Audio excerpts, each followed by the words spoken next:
Okay, the name of the podcast is Fat Mascara. Obviously, we, the hosts, get asked all the time about false eyelashes, how to apply them, what's the trick? I mean, they are hard. But you know what I'm doing from now on, Jess? I'm just going to point the people to Impress Press-On Falsies. They're so much easier. You don't even need to learn tricks and steps. They're so easy. Forget tricks. You don't even need glue, Jen. No glue is needed thanks to Impress's innovative breakthrough pre-bonded technology. You just pop the little lash clusters underneath your natural lashes in one easy step. Just press them, and then go. Each starter kit includes a nonstick applicator tool and 20 clusters in both medium and long lengths. And there's different styles, natural, voluminous, spiky. Get one that's right for you. Get yours today at impressfalsies.com/fatmascara and use the code FATMASCARA to receive 25% off all Impress Falsies press-on products. That's impressfalsies.com/fatmascara and make sure to use the code FATMASCARA at checkout. Now everyone can lash.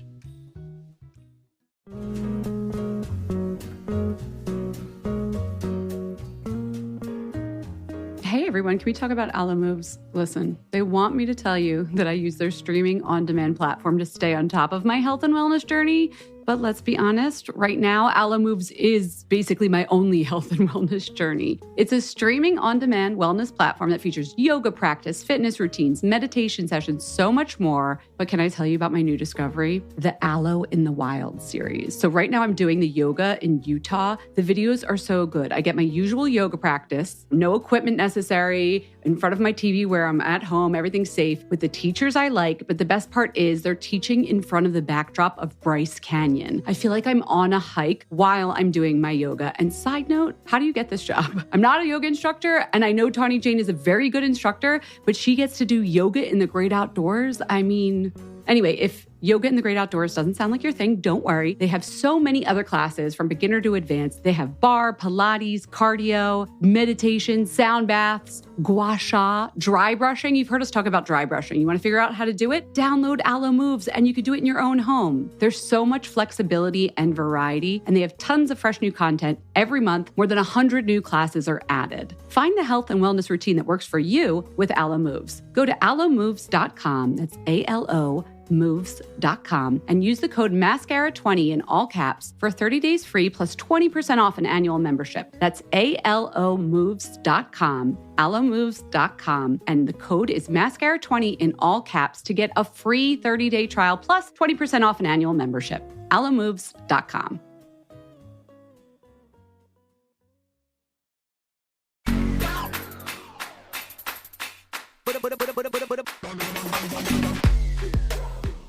Hello, everyone. Guess who's back? Guess who's back? Is that a song? She looks like she's about to snap for me. Hi, I'm Jen. Welcome to Fat Mascara Beauty Podcast. I guess I can't carry a tune. It was a song. Jess, just for some context, she is holding her mic today, so I think she feels like a recording artist. Is that what's going on? And I have big headphones. Yeah, just a shoulder shimmy away from stardom, Jess. That's you. It's so weird. Simon Cowell never picked me. It is weird. Wow, we missed you. The fam missed you. I missed all you guys. I missed each and every one of you when I was unplugging and not thinking about my daily responsibilities. Well, in your honor, I like re-edited 2 episodes and I was like, I channeled you and I did Linda Evangelista and Cindy Barshop. I was like, can we get, these are 2 sides of Jess's personality in an interview. Am I right?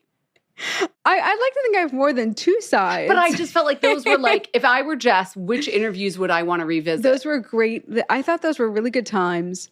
And I really want to think that we were ahead of the curve on the Linda Evangelista.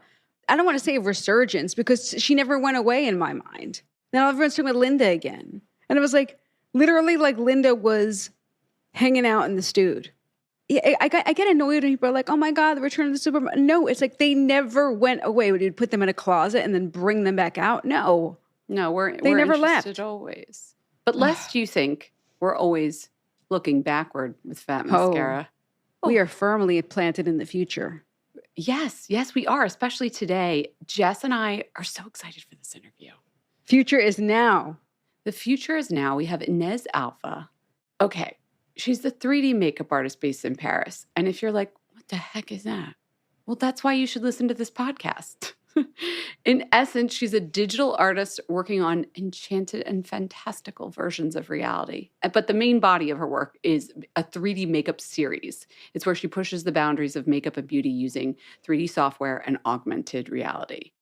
Can I just say something? Of course. Okay, because I'm so into it. Is your podcast also. I know I had the power for 2 weeks while you were away, but back to you, Jess. Yes, okay, scooch over. What I love about her is she really blends, yes, beauty is her thing, but it's kind of like not just beauty. It's like she's about bringing the fantasy. When you talk to her, when you sit here for this, you're going to understand it's about fantasy worlds and reality coming together. And it's not just like a bunch of buzzwords. It's like she's actually making it happen, and you can wear it on your face. You can wear it in your virtual world. And to me, if you're inspired by beauty because it's an escape, this is the one for you. If you're not into beauty in a like, oh, I want to look like Kylie Jenner kind of way, if that's not your kind of beauty steez, okay, then Ines is your girl. So if you're not into the K beauty, the Kardashian of it all, then yeah, okay, that makes sense. Wow, that was a roundabout logic, but I see what you're saying, yes. If you're into beauty as a mode of expression and art. Dare you say storytelling? Storytelling and escapism, this, I think, is the one for you. Absolutely. And technology. Yeah. Absolutely. Technology. Yeah. Some of the software programs that she uses, not the ones that make Snapchat filters and things, but the ones that are the same ones that are used by CGI, post-production video artists out in Hollywood. This is really cool. Anyway, we're very excited to have her. Just for a little more background, she has collaborated with brands like Nike, H&M, Dior, Selfridges, and others. And she's currently the global creative e-makeup artist for Prada Beauty, and we'll let her explain what that means. So, are you ready to get into it? I'm so ready. Okay, let's do it.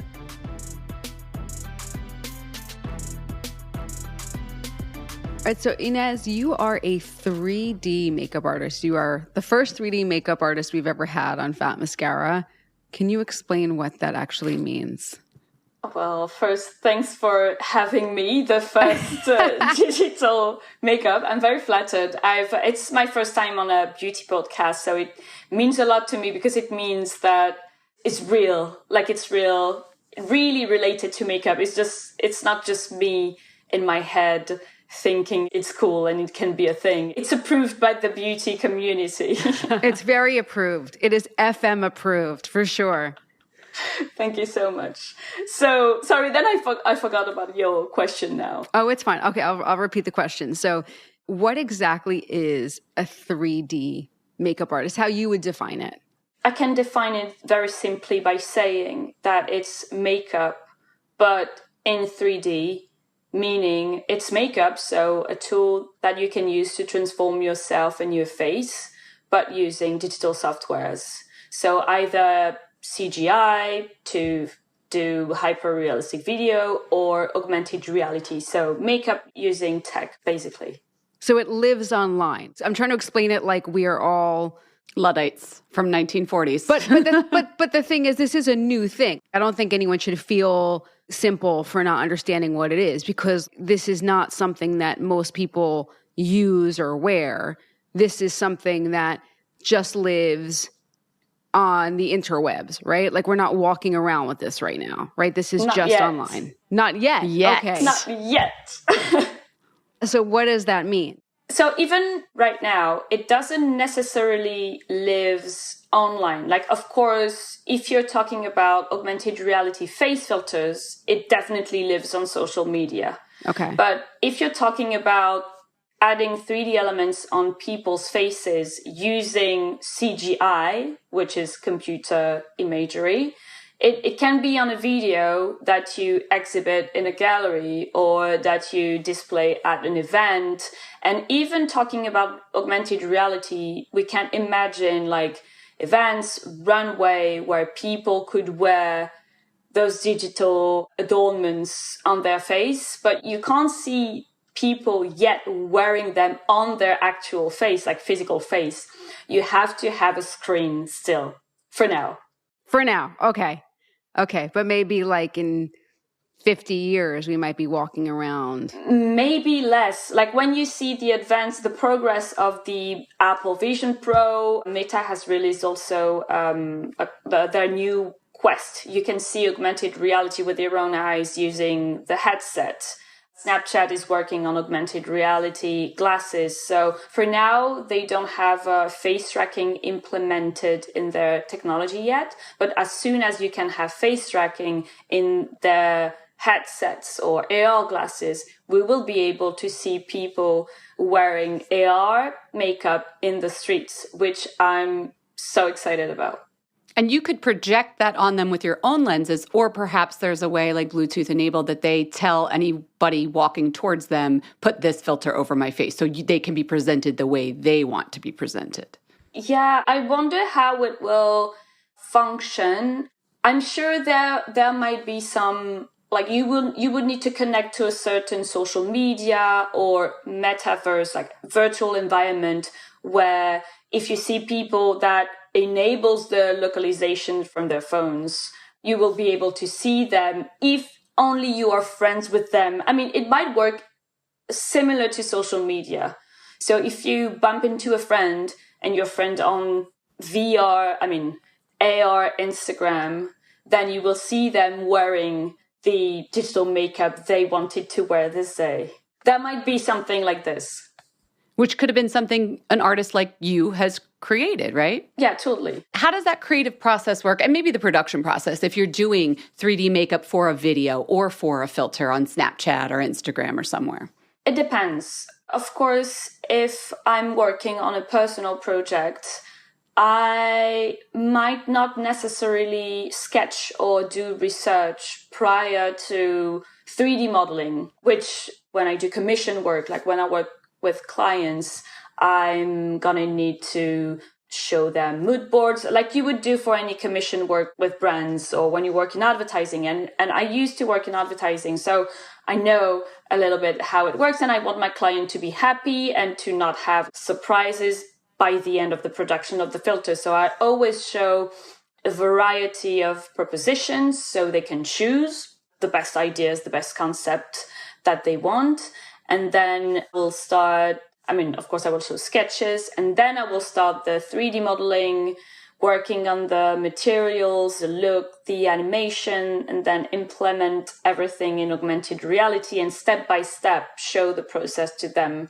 And when I work for personal projects, sometimes I just dig into my software and see where it leads me. Sometimes I just want to try a new plugin or a new feature in my software, or just something that I've never experimented with before. When you say my software, you didn't create the software, right? Yeah. When I say my, it's just the software that I use, which is Cinema 4D and Spark AR or Lens Studio for augmented reality.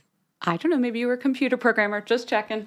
These are not software tools that I'd imagine most beauty influencers or beauty fans who are listening to this show are probably super fluent in. I'm just going to take a wild guess, okay? Your background, you were in advertising, but you were also doing some stuff with music. So when I was researching you, you were doing a music video with an artist called Panteros 666, and you were working on a music video. You were creating some art for his music video, and there's like really funny, cool little creature. It was like a little kind of like futuristic fantasy pet, this like little cyber, silky, liquid, awesome pet. It was like iridescent, and it was like very fantastical. And it looked like the beginnings of a lot of the filters that you end up doing for your beauty filters. Tell me about that evolution. So I'm a self-taught person. I've learned everything by myself, thanks to people uploading tutorials on YouTube. There's like tons of resources. You can learn anything now. So while I was working at the advertising company, I started doing those video clips for fun because it just brought me joy and pleasure to do something artistic and more personal on the side. So at the advertising agency, you weren't responsible for doing tech animation. That was not your world. Like you were just doing all that tech stuff just for fun. Yeah, exactly. I used to be an art director, so I was doing mockups in Photoshop, basically, and doing concepts for campaigns. And when I started learning, I immediately was keen on adding 3D elements to our physical world, like enhancing our physical reality with 3D element. Sometimes I think that I was doing that in a way of escaping our reality, because sometimes it can be pretty sad and dull. But it's also a way of making our physical world. And the video you're talking about, we were in Montenegro, which is like a magnificent country, and the landscapes where we made the video were really beautiful. It's a really beautiful video. Yeah. Thank you. Thank you. Really recommend Montenegro. It's really beautiful. So it's just a matter of like enhancing this reality, celebrate it, making it more captivating, and merging both physical and digital world, merging the something familiar with something more enchanting, and making all this very believable to our human brain, even though it looks like it can't exist. And then how did you start incorporating beauty? Like, was that a very purposeful evolution? Yeah, kind of. So I was doing these video clips, but I thought that I needed to work on something more personal, and that I needed one specific project that would be just me, like my personality, my aesthetic. And that's something that I struggled to find for years. That's also why I went working in advertising, because I had no artistic personality. So artistic was fine for me. Like, it's creative, but then you don't need to put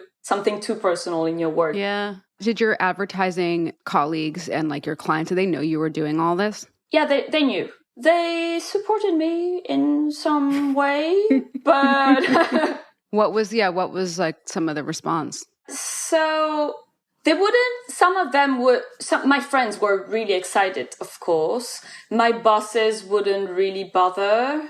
And when I quit the company, I think they thought I think they thought it wouldn't really work and that I wasn't really serious. But then it got really serious. And even myself, I believed in what I was doing, but at the same time, I thought it might not work, okay? So maybe I might need to go back to being an art director at some point. Did you say I was going to go be a digital artist, or did you say I'm going to be a 3D makeup artist? No, I thought digital artist, and even I wanted to work, I thought of even working in digital production, even for movies or for advertising. I wanted to do 3D. I wanted to work in VR, AR, metaverse, fully digital world. I really believe there were opportunities there, and those opportunities were really exciting to me. And I did these 3D makeup projects kind of by accident. My daily work at the advertising company was to design campaigns for cosmetics brands and makeup brands. So I was scrolling through tons and tons of beauty photographies and makeup images throughout the day.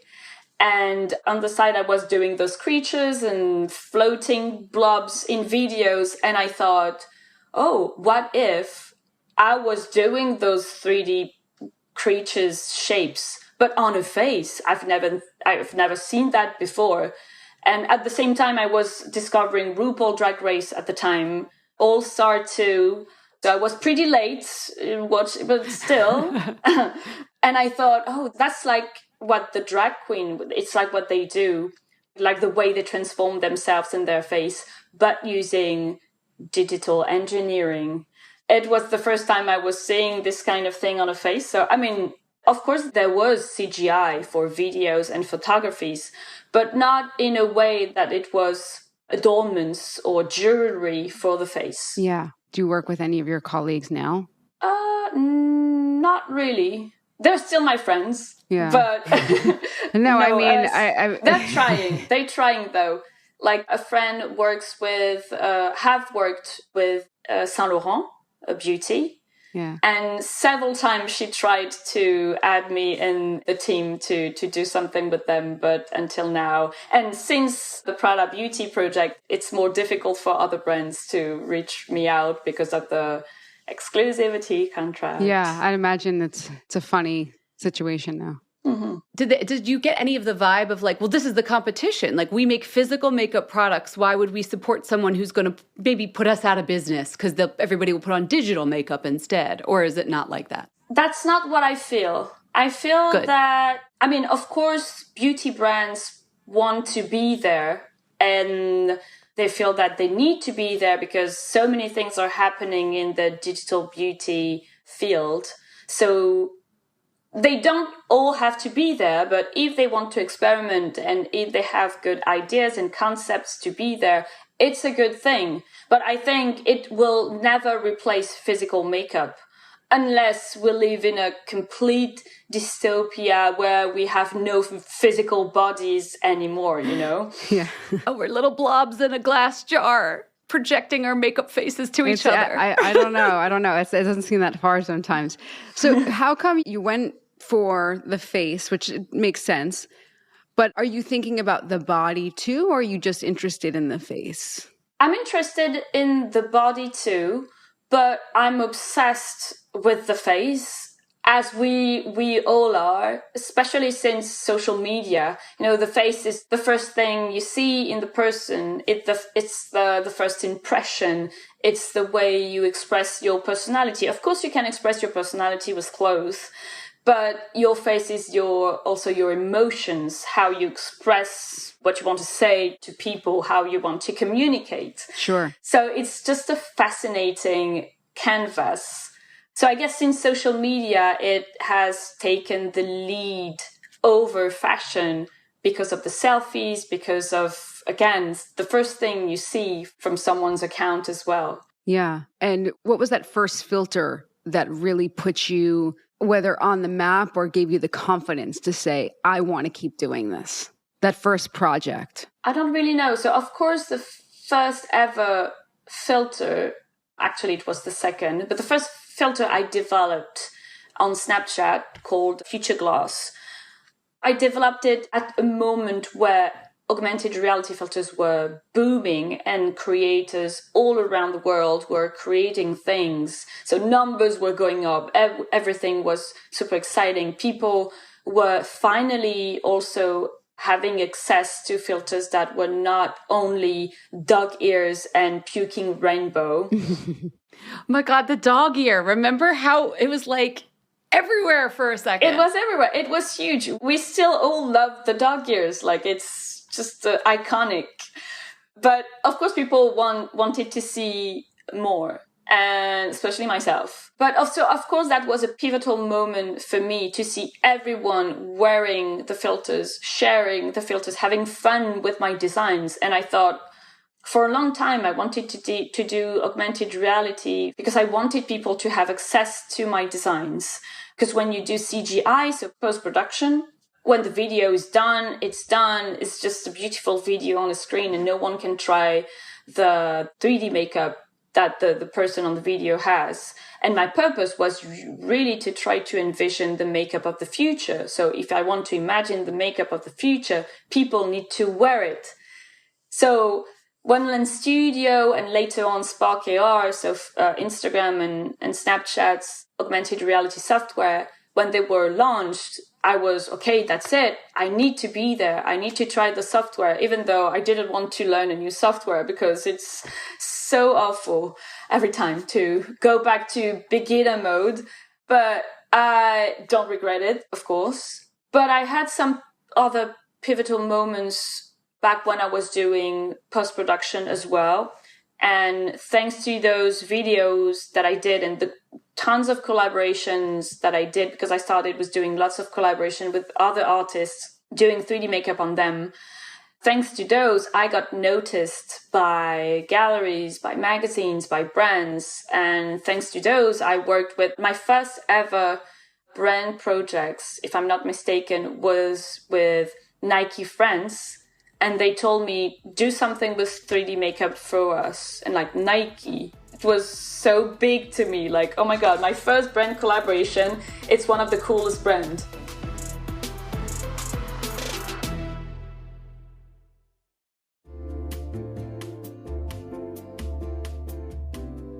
Okay, most of you have probably heard us sing the praises of Prose and their truly custom made to order hair care. Honestly, switching to a custom routine from Prose is one of those beauty revelations in life where you're like, why didn't I do this sooner? The results are great. And then if they're ever not great, you just adjust your formula because hair changes. We change. Our products should change. I think when I first started talking to everyone about Prose, I had a formula for dryness, but lately my scalp has been kind of sensitive and itchy. So I just updated my consultation, got my new shampoo and conditioner, and it has a prebiotic ingredient to help my scalp microbiome, and I think it's really made a difference. I also love, and you know Jess loves this too, that you can update your scent preferences every time you order. So I used to have Botanica, which is their herbal scent, but the shampoo and conditioner I have for winter is the scent Arcadia. It's like a woodsy citrus blend. I just felt like that would be very right for winter. That's my mood right now. Anyway, if you've been struggling to find hair care that suits all your specific needs, Prose is for you. When you take their quiz,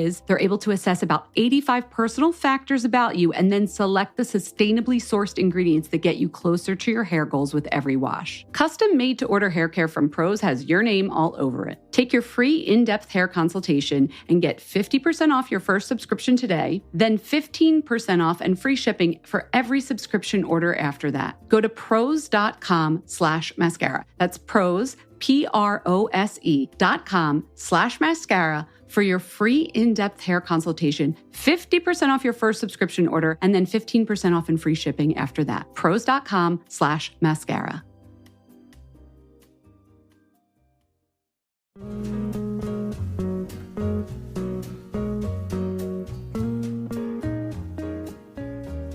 Okay, everyone, I have a big announcement. Honey Love is offering 50% off of everything site-wide this month. And why? I mean, have you gotten dressed lately? Everything is tight. Everything is slim. We're talking about a slim turtleneck. We're talking about a bias cut skirt, a little like clingy sweater. This is what's going on right now in fashion. Jen, what are you wearing under this stuff? Well, it's holiday season. Of course, that's the kind of clothes you'll be wearing, but that's why we have Honey Love, the most comfortable shapewear on the market, and their bras look so good under a turtleneck or a t-shirt. The V-neck bra, smooth fit, let me tell you, none of that back bulge. Then let's say you're doing a little holiday Thanksgiving slim skirt. Their Super Power short is the go-to. It has targeted compression technology. It kind of distinguishes between areas where you want more support and areas where you need less. You know what I mean? Like certain places bulge, certain are concave, convex. It just smooths with your natural body. Okay. That's right. I threw convex on you this time. You like that? 7th grade geometry, yes. I'm just obsessed with Honey Love because their shapewear is comfy. And at the end of the night, okay, you just ate Thanksgiving dinner or it's a big family thing, you don't have to struggle out of it. It just slides right off because it's Honey Love. So treat yourself to the best bras and shapewear on the market and save up to 50%. That's right, 50% off site-wide at honeylove.com/mascara this month only. Inventory is limited and the sale ends soon, so do not miss their best deals of the year. After you purchase, they're going to ask you where you heard about them. Please show some support of our show and tell them that we, Fat Mascara, sent you. It is time to ditch the underwire for good thanks to Honey Love.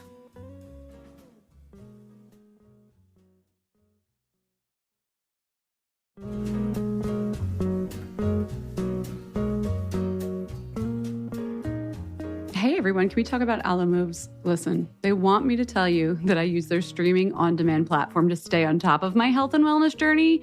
But let's be honest, right now, Aloe Moves is basically my only health and wellness journey. It's a streaming on-demand wellness platform that features yoga practice, fitness routines, meditation sessions, so much more. But can I tell you about my new discovery? The Aloe in the Wild series. So right now I'm doing the yoga in Utah. The videos are so good. I get my usual yoga practice, no equipment necessary, in front of my TV where I'm at home, everything's safe, with the teachers I like. But the best part is they're teaching in front of the backdrop of Bryce Canyon. I feel like I'm on a hike while I'm doing my yoga. And side note, how do you get this job? I'm not a yoga instructor, and I know Tawny Jane is a very good instructor, but she gets to do yoga in the great outdoors. I mean, anyway, if Yoga in the great outdoors doesn't sound like your thing. Don't worry. They have so many other classes from beginner to advanced. They have bar, Pilates, cardio, meditation, sound baths, gua sha, dry brushing. You've heard us talk about dry brushing. You want to figure out how to do it? Download Alo Moves and you can do it in your own home. There's so much flexibility and variety, and they have tons of fresh new content every month. More than 100 new classes are added. Find the health and wellness routine that works for you with Alo Moves. Go to alomoves.com. That's ALO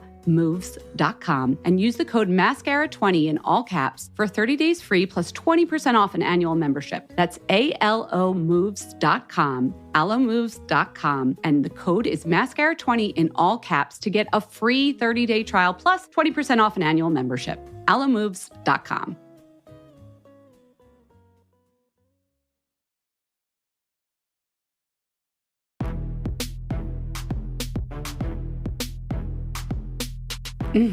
That for sure probably puts you on the map.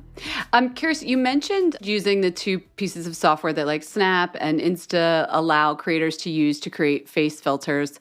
I'm wondering what you thought earlier this year when that bold glamour filter was everywhere, like when that went viral. What were your thoughts? It's always very interesting to see socially, psychologically, philosophically, on those point of view, how everything is changing and evolving in this realm. So, of course, I was like, again, the norms, the beauty standards. We will never feel beautiful if we continue perpetuating those ideals. But then again, I still got fun with the filter. Of course, I tried it on myself, on my friends, and I was like, who is she? I don't want to look like this, but I really don't. I looked fantastic, but that wasn't me. That was some chicks, like super sexy chicks, but not my personality. But I'm 39 years old, so I'm mature enough, and I worked on myself enough to, accept what's considered not pretty enough for our society. And I feel beautiful now, but I didn't feel as beautiful when I was a teenager. So if I had to experience this glamour filter when I was 16, oh my God, I would ask my parents for lip fillers or for, I don't know, any kind of injections. Like, it's amazing how those filters can enable anyone in a second, in real time, tick the boxes of beauty standards and to fit in. Like, in real time, you're the best version of yourself regarding to the societal norms. Standards, yeah. So sometimes you need it because you don't feel beautiful. I totally understand this. I'm not against this, but people need to be conscious that the effects are quite dangerous, because then you get used to those images of yourself. You see yourself in a mirror and you're like, okay, destroy all the mirrors. I'm ugly. You get body dysmorphia. We need to talk a lot about this issue, because when you get used to your face being different, you cannot see your real self again. And unfortunately, we were born with the body we have. So unless you're like extremely rich, because it's expensive to be beautiful nowadays. It's not only about having a good DNA. It's expensive because you need the surgeries, you need the injections, you need the right products. It's like that Chris Rock quote. I never remember how to say it, but it's like, there ain't no lotion like money or something like that. It's like, that's all it is. Yeah. Somebody's going to call me out and tell me exactly how he said it, but it's like, you get the gist of what I'm saying. Yeah.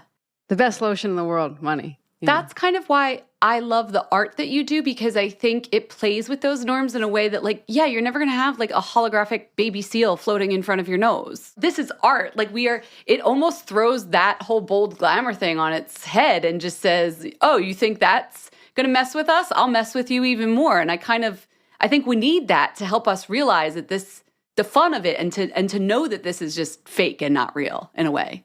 What you're doing is open to interpretation, but like, I like what you're doing because to me, beauty has always been about magic and fantasy and the color of a shadow is inspiring, and it's like it takes you away from the moment. It's like it just literally can just make you kind of stop and go like, it makes you kind of dream.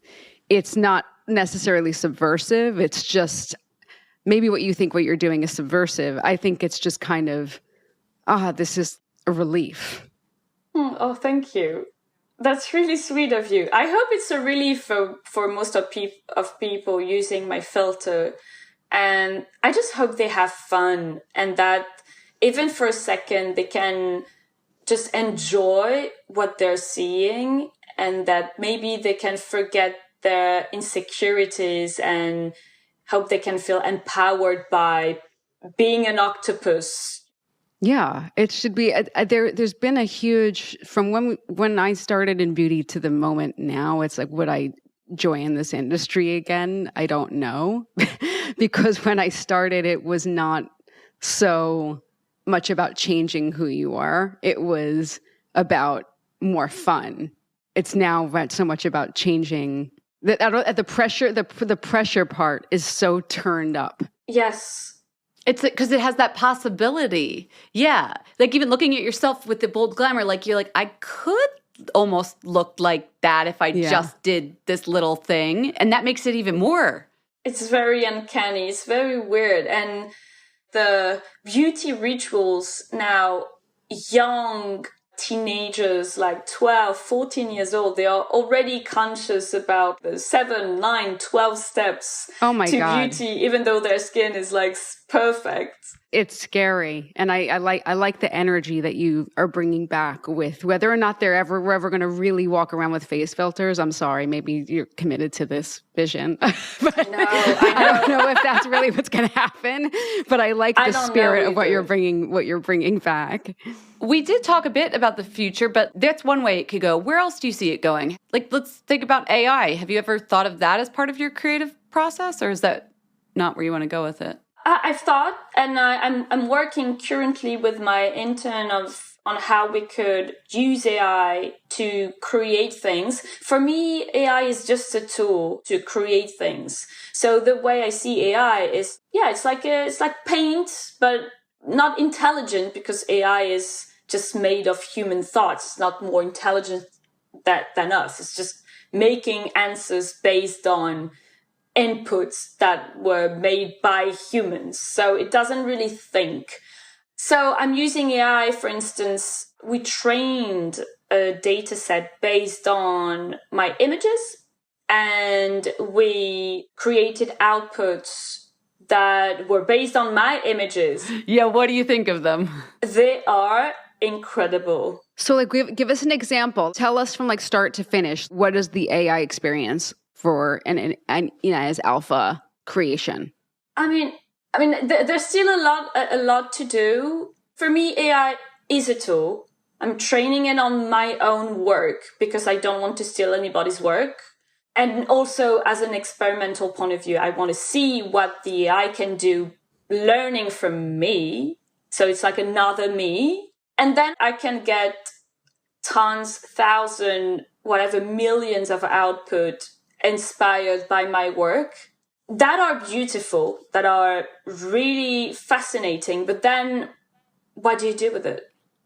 It's just, so some will serve as inspiration, like, I haven't thought of this shape. Oh, what if I try this color and this color? So it can be a time saver for me more than a direct output of my work. Because then that would be a little bit not lazy, but then what's left to me? Because I enjoy the process of creating. So if creating is just a prompt, I miss using my hands, even though I have a mouse and a keyboard, so I need my hands to work. But I need to make something. I think as humans, we would be very sad if, of course, if AI replaced the considered boring jobs or hurtful jobs that can hurt your body or mental health. I don't know. Of course, that could be a great help. So we can have more time for ourselves, to take care of ourselves. But using AI just to replace artistic job, then you take off all the humanity from art and from creation. So for me, it's just an experiment, but it's never going to be the final output of my work. It's just a software that helps me do more or do different or do faster. Can you tell us, you've just started working with Prada Beauty. Everyone's really excited about what that's going to look like. Can you tell us a little bit about what we can expect from you there? So, of course, there's lots still in progress and lots of things to be planned for the future. So I can only talk about what we've done until now, fortunately. Mm-hmm. But what was super interesting for me, because it's been 3 years that I've worked with them. And when they reached out to me, we didn't really know what would be my job, to be honest. They were like... That's kind of cool. That's really cool. I love that, yeah. Yeah. They were like, we know there's something to do with you. We want to be ahead of what's happening in beauty, and we can feel there's something to do in the digital, and you're a pioneer in that field. So what can we do together? Of course, we can do augmented reality filters because that's what you do. But can you help us create pigments from pixels? I think it's so smart that Prada did that. Like they were so smart. Because you always read like, okay, this person has hired this makeup artist, this person, mm-hmm. and it's the same thing. It's like you can literally plug in, it's like Mad Libs. Like big beauty company has hired big this, so now the big collection. This one came out of left field, but the brand pairing was so smart. Yeah, I thought that was very smart, and I was really honored to be the first ever digital makeup artist to work with a physical brand. And that really made my work, again, real. You are real. I know you don't want to be, but you're very real. You're very real. Yes. No, they named, like, my job there is Global Creative E-Makeup Director, which is like super cool. Put that on LinkedIn. Yeah, sounds legit. Yeah. Have you gotten to play with some of the physical manifestations of the pixels on your own face, I imagine? Oh, yeah, of course. I love all the pigments. I'm obsessed by makeup textures. A few years ago, I thought of doing schools for learning physical makeup before doing the 3D makeup. Wow. Yeah, I really hesitated quitting advertising and maybe do makeup. And then I thought, but then maybe I will end up on advertising campaign doing basic foundation and like natural look, which isn't what I want, because I wanted also, of course, I wanted to do the runways, the crazy looks, the edgy ones, So until you get to that level, you need to be a makeup superstar, But anyways, the way we approached the work, at first I thought, okay, maybe what if I would do digital human and I can show you some makeup looks, colors on them, and then we can have a discussion with the physical makeup artist and your team with the labs as well. That was really interesting because we had this conversation and we did workshop with Lindsay Alexander, the Prada Beauty team. Sometimes the people from the labs were there and they would see my textures and colors on screen. And of course, a color on screen can be so vibrant and so intense. It's super challenging to redo that in the with physical pigment and with physical texture. But that was like, they wanted me to be a source of inspiration for the whole team. And yeah, I learned a lot with physical makeup as well, and talking to Lindsay. And I did some makeup, like physical makeup looks on digital avatar. So I wonder if at some point there will be digital avatar or some way, or like a digital... I still wonder how we can push this. I mean, I have answers for myself, but with Prada, how we can push this. Because for now, the digital part can be seen as inspiration and augmented reality filter, which we need to develop more. But then there's the metaverse. How can you use the makeup there? Can you apply makeup on your digital avatar? Yeah, like not just a skin, but I want to go in there and enjoy the physical crafting project, which is some of the fun parts of putting on makeup. The physicality of the art, like you were talking about before, like the making process. Ooh, digitizing that. So you've gotten to play around with Prada's products. You clearly are a beauty girl. Are there any products you personally like to use every day? We ask all our guests this, but what are some of your favorites?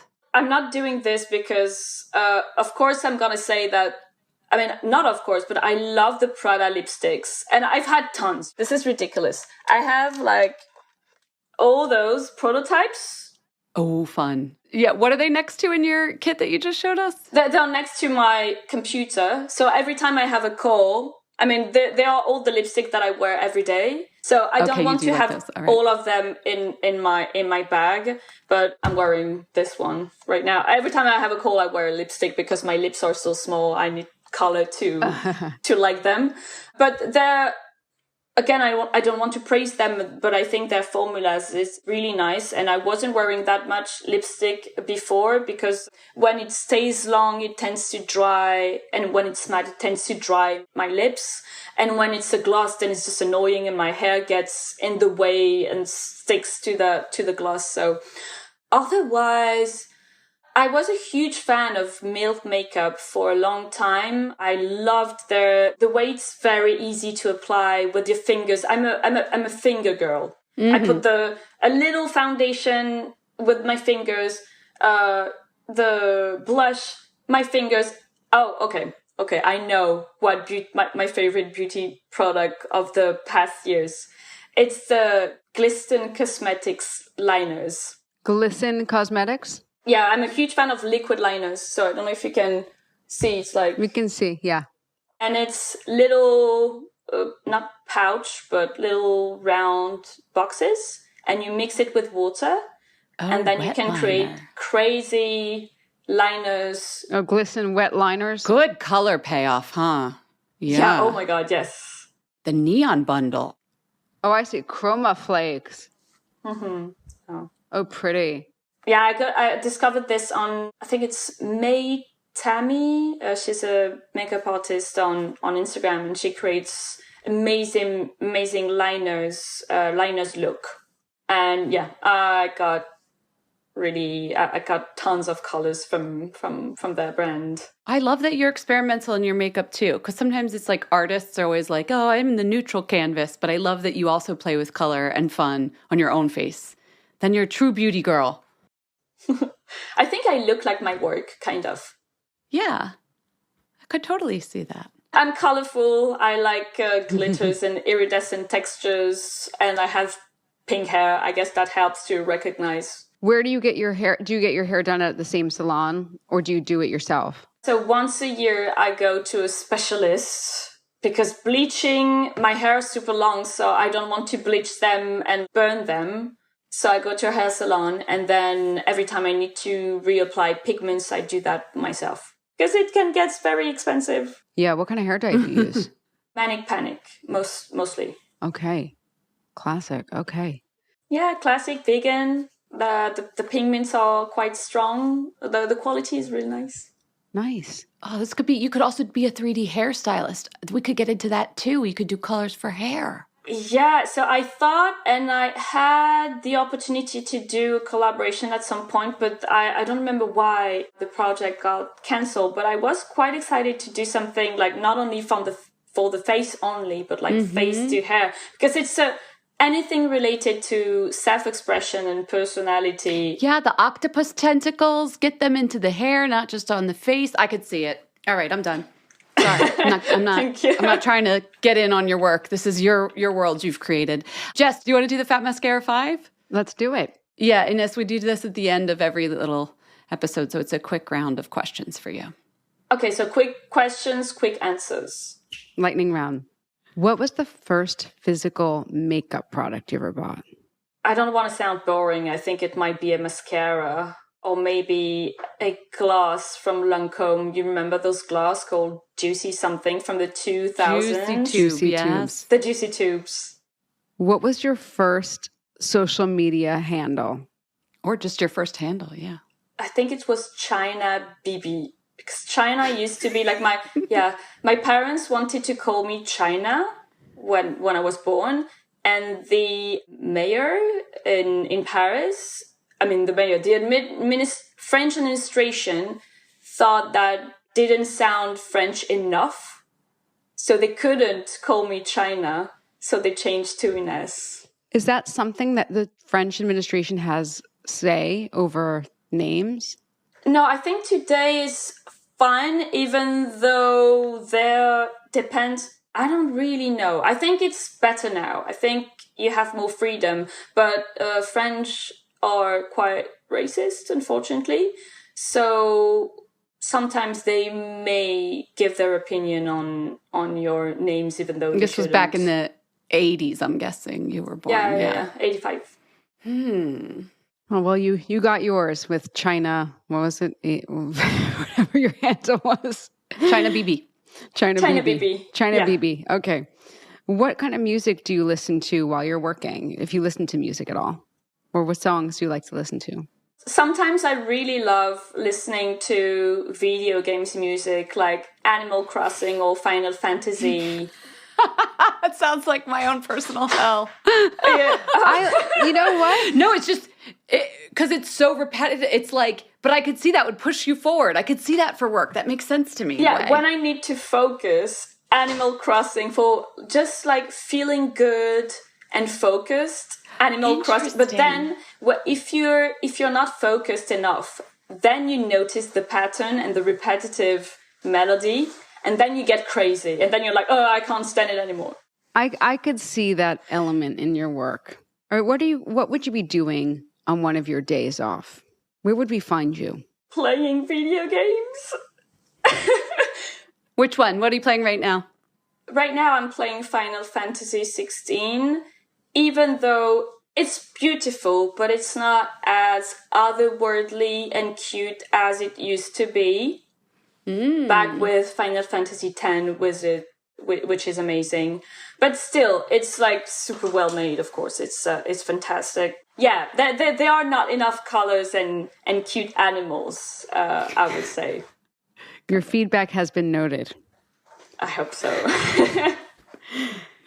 Now, what do you do to make sure you get your beauty sleep? I try to not be on my phone in bed. Of course, it's by my side because I'm diabetic, so I need my phone to scan my patch. And it's also, as everyone now, it's also my alarm.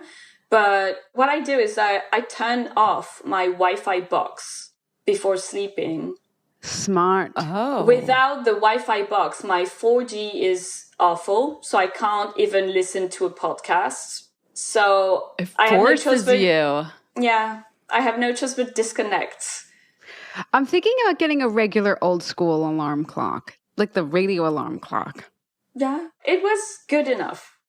Yeah, it was good enough for a while. Then your phone's not even tempting you sitting there. But we want it there for you for your health, obviously. Yeah, you might need Jess, I support you in your journey. Right? Well, I'm not a big phone scroller. I don't like looking at my phone in the bed, but I just don't even just get the phone out of there. Yeah, a good old book just to wind down. Also because with the phone you get sometimes excited, and then I used to do it. Sometimes I do it. Sometimes I doom scroll on TikTok when my Wi-Fi box isn't turned off. What are you doom scrolling about? Cute animals, some feminist content, cultural, societal content. I hear you. I hear you. And it's not a good thing before bed, you know? You watch societal You want to issues. rage. No, I asked then you for wanna dog rage. videos, but then you start getting the other stuff, and Yeah. You're Yeah, like no. puppies, kittens. You're like ready to flip a table. You're ready to take to the streets. And then you're like, all right, I got to go to bed. Yeah, so no, it's a trap. Never is a trap. open TikTok before bed. It's a trap. Hot tip for beauty sleep. It's a trap. Yeah. I mean, we need to sleep to feel better and to be beautiful. It's again, no pressure. You should sleep well for your health, not to be pretty. Yeah, beauty inside and the out. other Like thing. everybody needs a good Exactly. night's sleep. I can't wait to see what filter you're working on next. You need like a filter for like the revolution. Yeah. Vive la révolution. So you know a bit of French. Un peu. I've named your filter, though. Yeah, we're so excited to see what you do next. We loved having you on the podcast, sharing a little bit of your world. Thank you so much. Thank you so much. Thanks so much for having me. We hope you enjoyed the show. It's your reviews and feedback that help us make the podcast even better. Head over to iTunes to rate and review us, or email your thoughts to info@fatmascara.com. We also want to answer your beauty questions and hear what products you love. To share a Razor One product review or to ask a beauty question, email us at info@fatmascara. If you send it as a voice memo file, we can even share your voice on the podcast. You can also do that by leaving us a voice message. Our phone number in the United States is 646-481-8182. Thanks so much for listening.